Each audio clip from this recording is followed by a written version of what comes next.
আজকে আমরা অনেকদিন পরে কিন্তু আমরা শোরুম থেকে বেরোছি পিকনিকের উদ্দেশ্যে ইনশাআল্লাহ। অবশ্যই চলে যাবো পলাশ ভাইয়ের কাছে। আসসালামু আলাইকুম। ওয়ালাইকুম সালাম। ভাই কেমন আছেন? ভালো। যাক পলাশ ভাই, আজকে যে আমরা যে সবাই একত্র হয়েছি আজকে কেমন লাগতেছে আপনার কাছে? খুবই ভালো লাগতেছে। এখানে আমরা কতজন লোক আসছে আনুমানিক আইডিয়া? নাইলে 500 পুরো মিরপুর। পুরা মিরপুরের মানে আনুমানিক 500 জন লোক আসছে ইনশাআল্লাহ। আলহামদুলিল্লাহ। আসসালামু আলাইকুম। ওয়ালাইকুম সালাম। ভাই কেমন আছেন? আলহামদুলিল্লাহ ভাই ভালো আছি। ভাই আপনি যে আজকে পিকনিকে আসলাম আপনার অনুভূতিটা কি? অনুভূতিটা আসলে দীর্ঘদিন অনেক দিন যাবত প্রায় 3-4 বছর আমরা এক জায়গায় থাকতে থাকতে আমরা বোর হয়ে গেছি। তো অনেকদিন পরে আমাদের মহাজন ফারুক সাহেব আমাদের ঘুরতে নিয়ে আসছে, এই জন্য আমরা তার প্রতি অনেক আন্তরিকতা এবং কৃত শুভেচ্ছা এবং অন্তর থেকে খুব ভালো লাগতেছে যে সবাই একসাথে আমরা আসতে পারছি, এখন খুব ভালো লাগতেছে।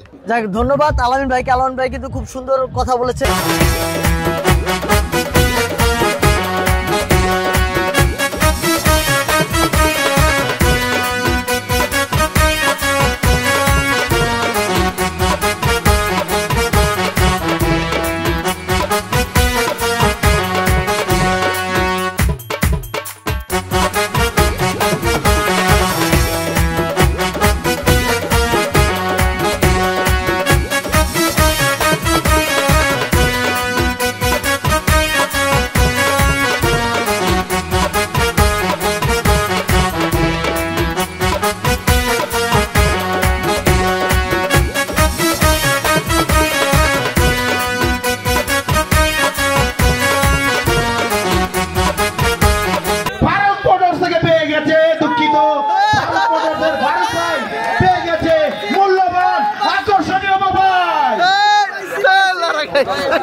অসংখ্য ধন্যবাদ। ফারুক ভাই আমাকে একটা মোবাইল গিফট করছে।